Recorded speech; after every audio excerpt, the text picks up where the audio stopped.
Hey guys, and welcome to my initial review of Ninja Gaiden 2 Black. This game released as a surprise on the day that Ninja Gaiden 4 was announced, making it a must-play for me, considering I have good memories of the original Ninja Gaiden 2 on the Xbox 360 all the way back in 2008. So is it still good? Well, let's see. Obviously the graphics are better, and it runs really smooth playing on the Xbox Series X. Jumping in, I immediately realised I remembered nothing at all about the game and the levels. Only vaguely that there was a lightning demon, a few levels in that I struggled with in the original version, and some tunnels with a worm boss.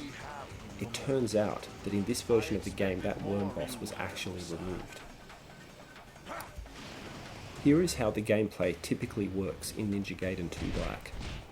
You progress through a level that is fairly linear. When you look around, it might look open, but there are walls guiding you down a narrow path. This is not really a game of exploration. You will come across branching paths, which will give you a choice of left or right. There is a feature in the game where Ryu Hayabusa uses his ninja senses when a button is pressed. A sound will then play, and your character will automatically look toward the direction you're meant to go to get to the end of the level. Therefore, you should automatically go in the opposite direction. You will then reach a dead end with a chest or some other goodie waiting for you. You then go back and follow the regular path. If you use this method, you probably won't miss anything in the game regarding exploration. Now along the way, you will walk into a new area and enemies will start running at you from just off screen, or they will spawn in. Combat is mainly against multiple enemies at a time. There are a lot of different combos you can do with various button presses, but you can get away with just hitting the light attack and some heavies. Maybe it just feels that way because I'm playing it on the normal difficulty level though.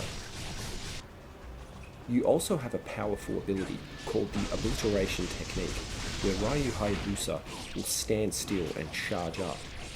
Every second or so, it will power up further, reaching a third stage. When you release the button, you will launch forward and do an extremely powerful combo of strikes that normally kills any enemy subjected to it. This obliteration technique works well when you spot enemies running from off screen toward you and you have time to charge it, or the enemies are stuck around a doorway or obstacle and can't reach you fast enough. But otherwise, if you're in the thick of combat or in a boss fight, you often won't have time to charge this up, which can be a bit frustrating when you try to and then just get hit and knocked out of the animation.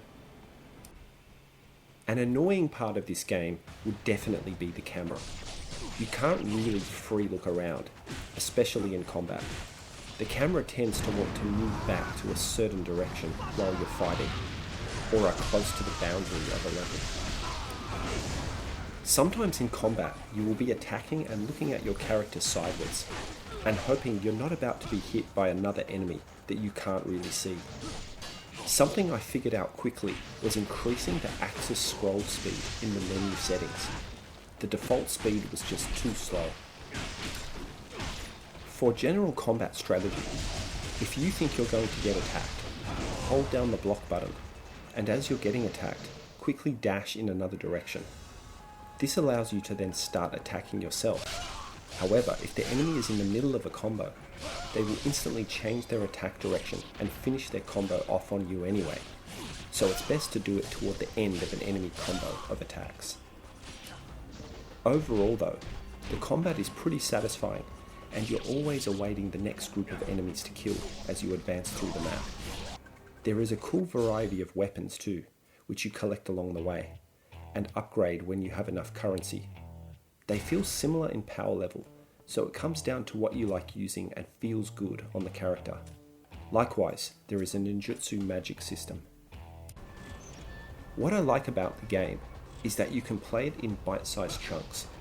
A level takes somewhere between 20 and 40 minutes, so when you play it through, then beat the boss, it feels like a good rest break to go off and do something else, and await the next chapter on your next playthrough. Plus, There are multiple save points you encounter every few minutes, so you never feel like you're locked in and need to keep going or else lose progress if you stop. So how difficult is it so far? It's fairly relaxing because I've set it to normal. I have died a couple of times on some of the bosses, but after a few goes, you figure it out pretty quickly and eventually get through. You don't really lose progress either. You get to have another go if you die immediately at the boss. You could make this game into a challenge game by really upping the difficulty to the maximum, but for me, I'm treating it as just a relaxing run-through game.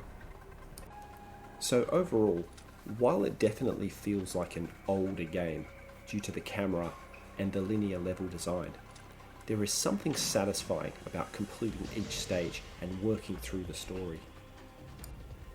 At the time of this review, I'm only on stage 7, and the question is, do I want to keep playing through to the end? The answer is definitely yes. It's a decent game, and it will be interesting to see how different Ninja Gaiden 4 will be to this. And yes, I'll definitely be playing and reviewing that when it comes out, so stay tuned. Thanks for watching this video, and feel free to like and subscribe to help out the channel.